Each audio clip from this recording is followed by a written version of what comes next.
चलिए, hello everyone. आज हम फैक्टराइजेशन पढ़ेंगे, फैक्टराइजेशन ऑफ पॉलिनोमियल्स। ठीक है, चलिए देखते हैं इसमें क्या है। तो कुछ भी पढ़ने से पहले सबसे पहले टॉपिक के बारे में जान लें और उसका डिटेल। फैक्टराइजेशन जानने से पहले एक हमको जानना होगा फैक्टर क्या है। फैक्टर जैसे आप लोग मेरे ख्याल से आपको पता होगा, उस नंबर को फैक्टर कहेंगे जो किसी नंबर को कंप्लीटली डिवाइड कर दे। जैसे अगर 12 को 6 कंप्लीटली डिवाइड कर दे रहा है, कंप्लीटली डिवाइड करने का मतलब इस केस में यहाँ पर नॉर्मल जो डिवाइड करने पर होल नंबर या इंटीजर है, डेसिमल वाला बात नहीं। तो हम कहेंगे कि 6, क्या कहेंगे, 6 इज अ फैक्टर किसका, जिसको डिवाइड कर रहा है, फैक्टर ऑफ 12। 6 12 का फैक्टर है क्योंकि 6 कंप्लीटली डिवाइड कर रहा है। जिस प्रोसेस से, अब प्रोसेस को कहते हैं फैक्टराइजेशन। ठीक है, अब यहाँ पर हम देखेंगे किसका फैक्टराइजेशन, पॉलिनोमियल का। पॉलिनोमियल का फैक्टराइजेशन। ठीक है, तो यहाँ पर हम लोग समझिएगा जो टॉपिक लिखा हुआ फैक्टराइजेशन ऑफ पॉलिनोमियल, यानी अगर ऊपर पॉलिनोमियल लिखा है, जैसे अगर ऊपर पॉलिनोमियल है, एक पॉलिनोमियल को दूसरा पॉलिनोमियल अगर कंप्लीटली डिवाइड कर देता है तो नीचे वाला को बोलते हैं फैक्टर ऑफ ऊपर वाला का। ठीक है, तो ये तो ठीक है जो भी है इससे। ओके, अब यहाँ पर इसको आगे देखने से पहले हम इस पर जाते हैं कि आपने इससे पहले रिमाइंडर थ्योरम देखा था। क्या, रिमाइंडर थ्योरम। अगर आप लोग को रिमाइंडर थ्योरम अच्छे से समझ में आ गया तो फैक्टर थ्योरम भी बहुत अच्छे से समझ में आएगा। देखते हैं कैसे। अगर x माइनस 1 को हम x माइनस 1 से अगर किसी को डिवाइड करते हैं, चलिए x square minus x plus 6, अगर इसको डिवाइड करते हैं तो कितना आएगा। ये तो लॉन्ग डिवीजन मेथड से तो आ ही जाएगा कुछ ना कुछ, पर फैक्टर थ्योरम में, रिमाइंडर थ्योरम में हमें डायरेक्ट करना है। तो देखिएगा कुछ चीज़, बीच वाला पार्ट को, ये वाला जो पार्ट है इसको क्या बोलते हैं, ये सब याद रखिएगा, बहुत काम आएगा। डिविडेंड, जो साइड में है डिवाइजर, जो इधर है कोसेंट, और जो नीचे बच जाता है वो रिमाइंडर।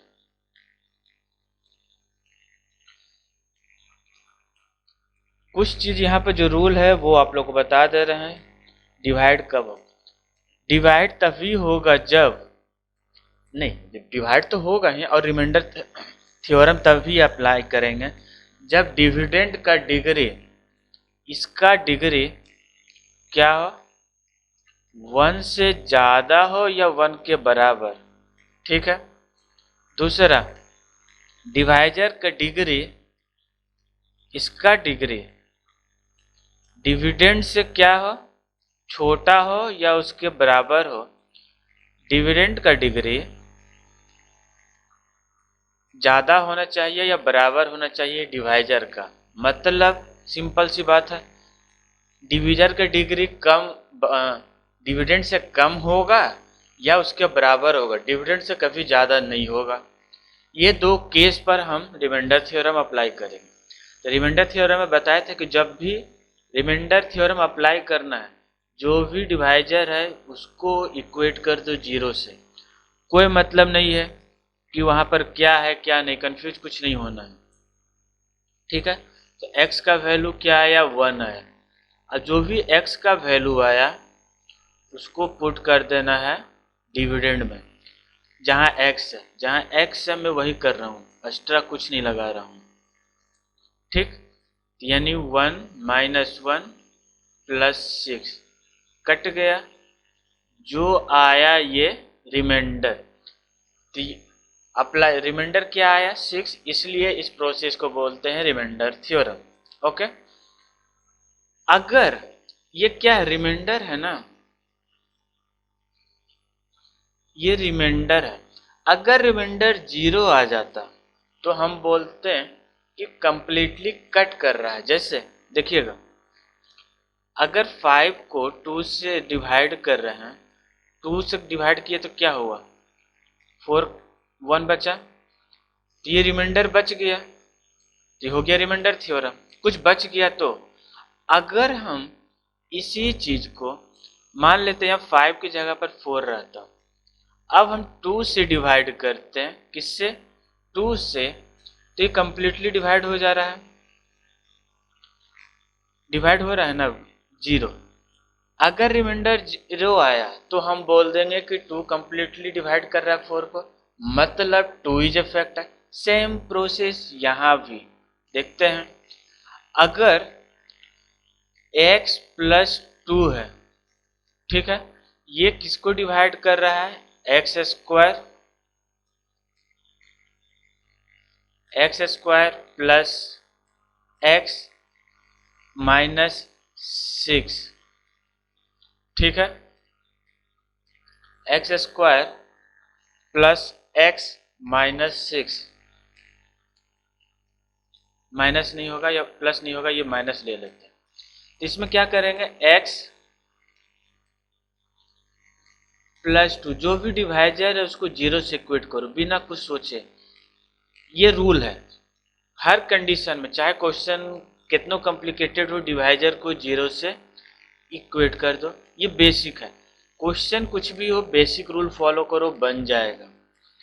तो अब एक्स को इसमें पुटअप कर देना, जहाँ जहाँ एक्स है, X equal to minus two का स्क्वायर माइनस टू, एक्स के जगह पर -2 पुटअप कर रहे हैं, माइनस को हम कोई चेंज नहीं कर रहे हैं, ठीक है, -6 तो हो गया। इसको सॉल्व करेंगे तो 4 प्लस 2 माइनस 6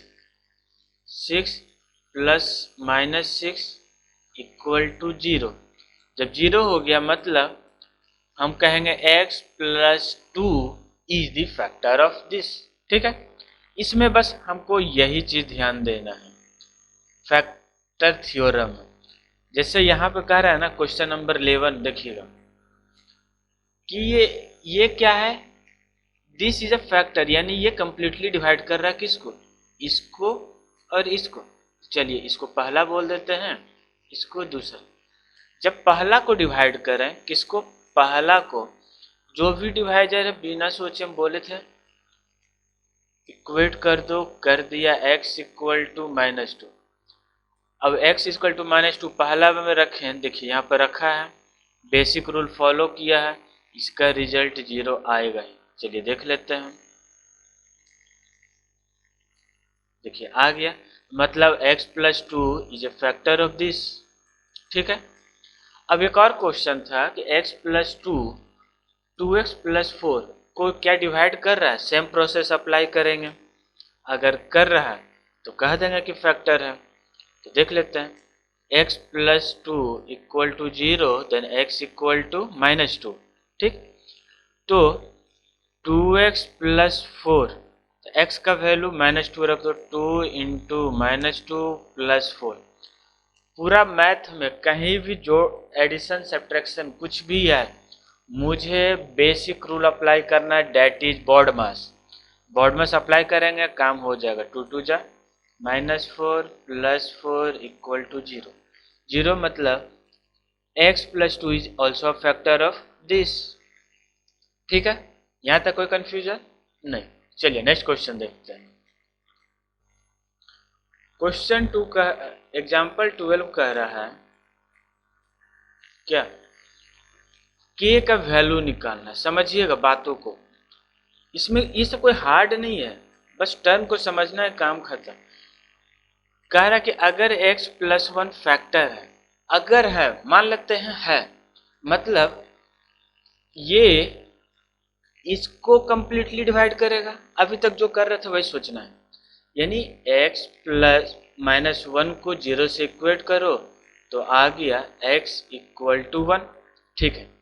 जब इसको डिवाइड कर रहा है तो इसका रिजल्ट क्या आएगा, इक्वल टू 0 आएगा, तो वही लिख देते हैं, पुट कर देते हैं क्या, x इक्वल टू 1, जहाँ जहाँ x है वहाँ पर कर देते 4 इंटू 1 का cube plus 3 into x square minus 4x plus के, यही ना? ओह सॉरी, x का वैल्यू 1 पुटअप करना था। चलिए जहाँ जहाँ x था वहाँ वहाँ पुट कर देते हैं 1, इसमें कौन सी बड़ी बात है। अब समझिएगा यहाँ पर ये तो पुटअप हो गया। अगर नॉर्मल बस बोलता है कि फैक्टर है कि नहीं चेक करने के लिए तो हम लोग बनाते जाते, लास्ट में जीरो आता तो बोलते फैक्टर, यही ना? पर यहाँ पर कह रहा है कि हमें लास्ट तक नहीं जाना है, यहाँ पे कह रहा है कि ये फैक्टर है। फैक्टर है मतलब कहीं ना कहीं इसका रिजल्ट जीरो आएगा, इसीलिए हम जीरो लिख दे रहे हैं। जीरो लिख दिए, कोई कंफ्यूजन नहीं। तो अब इसको सॉल्व करेंगे, 4 हो जाएगा प्लस 3 हो जाएगा माइनस 4 प्लस के,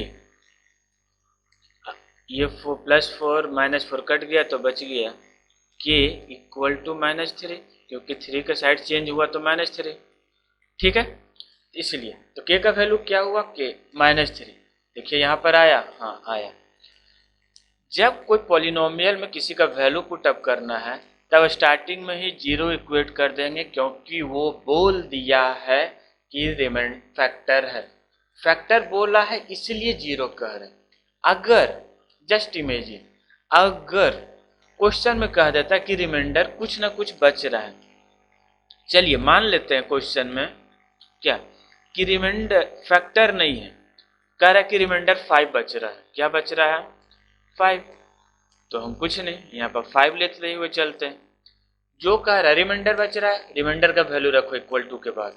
फैक्टर बच रहा है, फैक्टर मतलब जीरो रखो, बस। तो क्या हो जाता है आंसर फिर +5, यानी के का वैल्यू आप 2 रखो तब आंसर आएगा।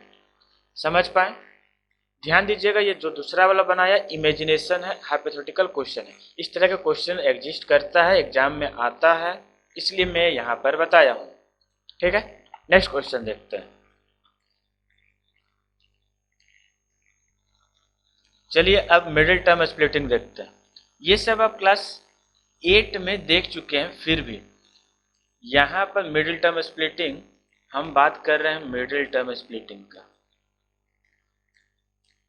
मिडिल टर्म स्प्लिटिंग ये नॉर्मली काम होता है किसके लिए? क्वाड्रेटिक इक्वेशन के लिए। किसके लिए? Quadratic equation. तो क्वाड्रेटिक इक्वेशन क्या होता है? देखिए, जो ax² प्लस bx प्लस जो इस तरह के फॉर्म में हो, ये हमारा स्टैंडर्ड फॉर्म है। इस तरह के फॉर्म में हो उसके लिए अप्लाई होता है। इससे हम लोग को फैक्ट, अगर ये आप सीख गए, ये अलजेब्रा का मोस्ट इम्पॉर्टेंट टॉपिक है। अगर ये नहीं किए तो आपको 9, 10th, अगर 11th में मैथ लेंगे तो उसमें भी काम आएगा, इवन फिजिक्स में भी इस तरह का काम आता है। इसलिए आप इसको सीखिए अच्छे से, और मैं यहाँ बगल में साथ में पैरेलली एग्जाम्पल के साथ लेके चलता हूँ।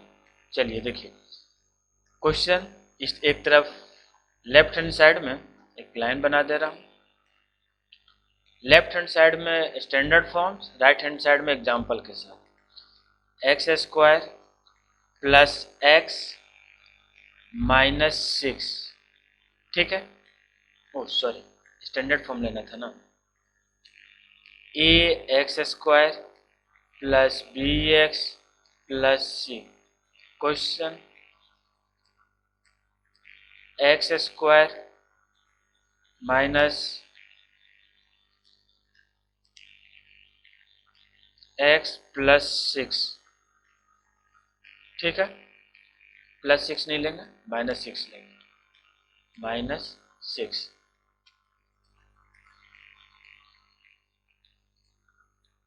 चलिए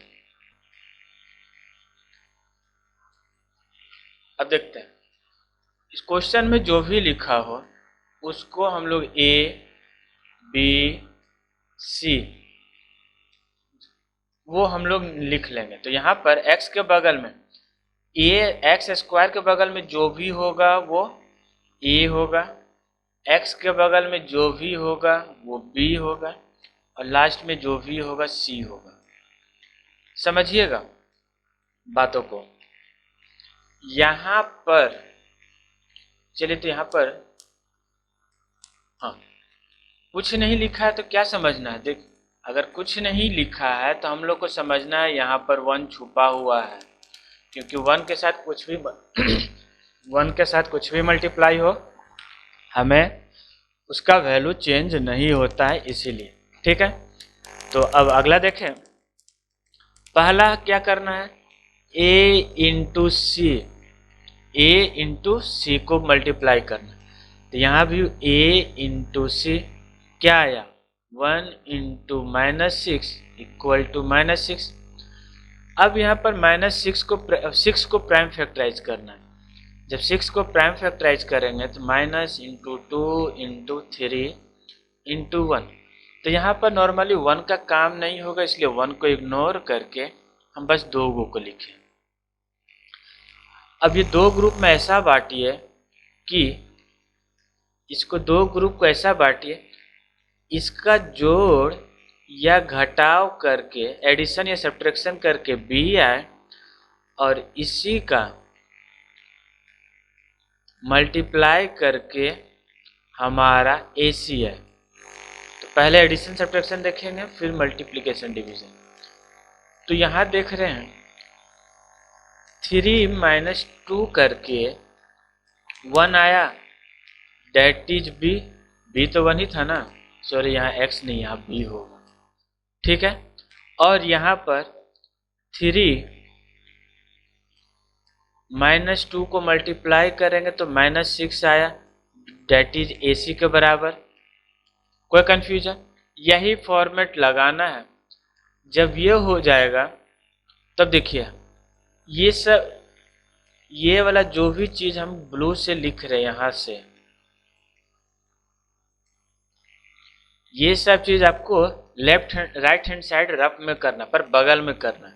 तब कैसे लिखना है, 1x² प्लस 1x, कैसे 3 - 2 करके 1 आया ना, तो 3 - 2 करके 1 आएगा, बगल में x लिखो -6, तो 1x² प्लस 3x - 2x -6। समझिएगा, ब्रैकेट को ओपन किए हैं, ब्रैकेट के बाहर, जस्ट बाहर और अंदर के बीच का रिलेशन मल्टीप्लाई, इसीलिए 3 × x 3x -2 × x -2x।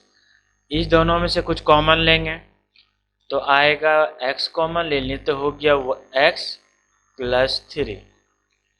ठीक, इसमें भी कुछ कॉमन लेंगे तो आएगा -2, तो x प्लस 3। सही है कि नहीं चेक करने के लिए ये देखेंगे, x × x x², 1 × 1 1, plus plus plus x × 3 3x। ठीक है, यानी ये वाला पहला वाला टर्म हमारा सही है। माइनस प्लस माइनस सही है, 2 × x 2x, ये भी सही है, प्लस माइनस प्लस माइनस, ये भी सही है, 3 × 2 6 सही है। 2 चीज़। अब ये देखना है कि ये वाला जो है x प्लस 3, इसमें जो आया सेम चीज़ आना चाहिए इसमें भी। अगर सेम है तो सही है, नहीं है तो आपका गलत है। तो अब आगे लिखें x प्लस 3 और इसके बगल में x - 2, ये हुआ हमारा मिडल टर्म स्प्लिटिंग। अगर ये आ गया तो आपको पूरा मैथ में फैक्टराइजेशन से रिलेटेड कोई प्रॉब्लम नहीं होगी। ठीक है, इसमें कोई डाउट्स नहीं। चलिए एक क्वेश्चन और बता देते हैं जल्दी से, ताकि समझने में आसानी हो। एक क्वेश्चन और देख लीजिए ताकि समझने में आसानी हो जाए पूरा। ax² plus 7x - 3।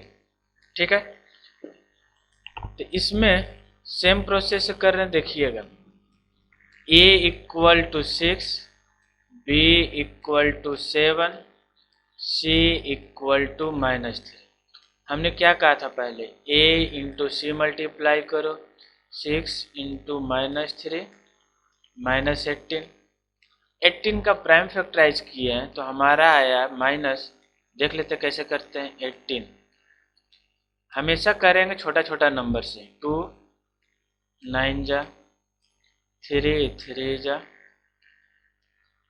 3 1, 2 into 3 into 3 into 1। Normally 1 का कम यूज होता है पर यहाँ यूज नहीं हो रहा है तो इसलिए हम 1 को इग्नोर कर दे रहे हैं। अब इसको दो ग्रुप में ऐसा बांटना है कि जिसका एडिशन या सब्ट्रैक्शन करके b आए।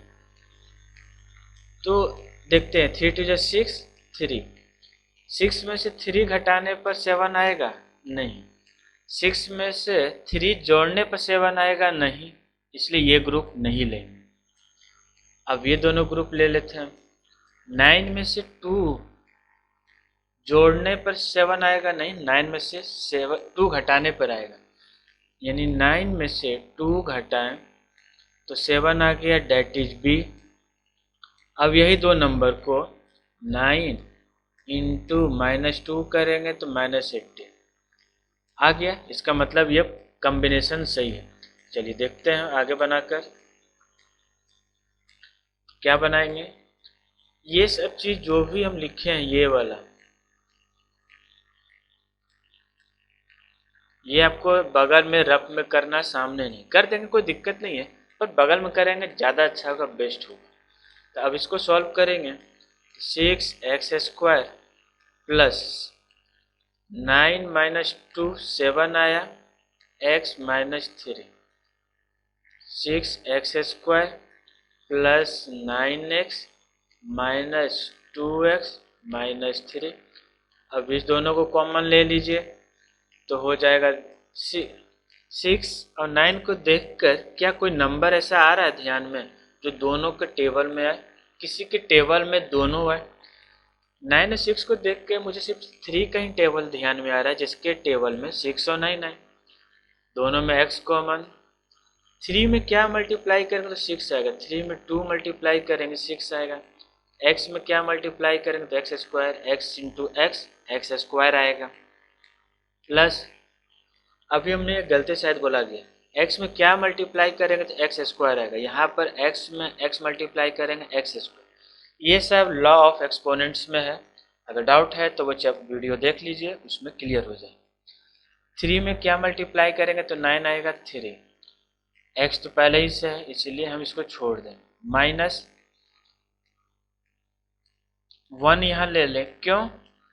क्योंकि कहीं ना कहीं हमारा ये वाला जो कॉमन हो रहा है ये सेम होना चाहिए। चलिए पहला तो हम कर लिए किसी तरह, अब दूसरा को सेम करने के लिए हम मल्टीप्लाई कर दें, -1 इंटू 2 -2x, -1 इंटू 3 -3, सही है। तो यहाँ पर क्या करेंगे, 2x प्लस 3x -1, ओके, यही हमारा इसका सॉल्यूशन हो गया मिडिल टर्म स्प्लिटिंग। कोई डाउट है लेक्चर को बैक करके दोबारा देखिए, पर मिडिल टर्म समझना बहुत ज़रूरी है। चलिए ठीक है, बाय, ऑल द बेस्ट।